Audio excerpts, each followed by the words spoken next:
গানের শিক্ষক নিয়োগের যে একটা অযৌক্তিক একটা উদ্যোগ গ্রহণ করেছে, এই প্রজ্ঞাপন জারি করার মতো দুঃসাহস দেখিয়েছে, আমরা এটা বাতিল করার আহ্বান জানাবো। ধর্মশিক্ষক হিসেবে যারা আলেম, যারা কোরআন শুদ্ধভাবে শেখাতে পারে, যারা মাসলা মাসাইল শেখাতে পারবে, এরকম শিক্ষক নিয়োগ দিতে হবে। বাংলাদেশের স্কুলগুলোতে ধর্মীয় শিক্ষক নিয়োগের বিষয়ে বিগত সময়ের সব সরকার উদাসীনতা দেখিয়েছে, যার কারণে আমাদের বাচ্চাদের ধর্মীয় শিক্ষায় অনেক ঘাটতি হয়েছে। ধর্মীয় শিক্ষা মানুষকে সমৃদ্ধ করে।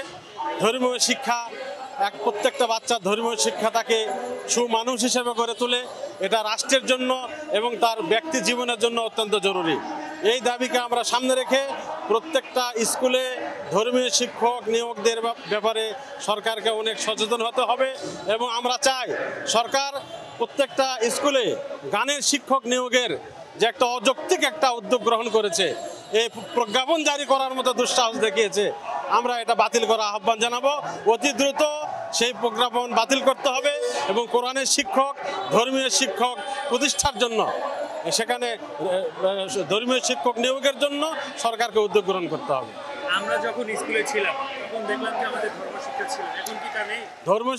ধর্মশিক্ষা ছিল, তবে যে এখনো আছে। তবে দেখেন, এরকম অনেক রিপোর্ট আছে যে একটা স্কুলে ধর্মশিক্ষক হিসেবে হিন্দু শিক্ষকও ধর্ম ক্লাস পড়াচ্ছে। এরকম মানে রিপোর্ট হয়েছে। আমি সময় দিলে আমি এটা দেখাতে পারবো, আমাদের কাছে তথ্য আছে।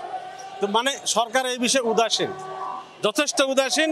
কোথাও হয়তো মানে ধর্ম শিক্ষক নাই, অযথা একজন শিক্ষক যিনি ধর্ম বিষয়ে জ্ঞান রাখেন না, ওনাকে ধর্ম শিক্ষক হিসেবে নিয়োগ দিয়ে রাখছেন।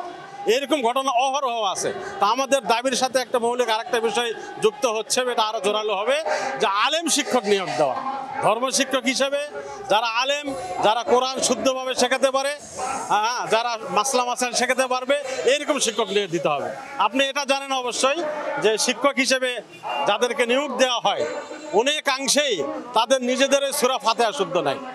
এটা আপনি অধিকাংশ স্কুলে দেখবেন তাদের সূরা ফাতিহা শুদ্ধ নাই। ঈমান আকীদার বিষয়ে জ্ঞান অত্যন্ত কম। এই অপ্রতুল জ্ঞান নিয়ে আমাদের বাচ্চাদেরকে ধর্মশিক্ষা তারা কিভাবে দেবে?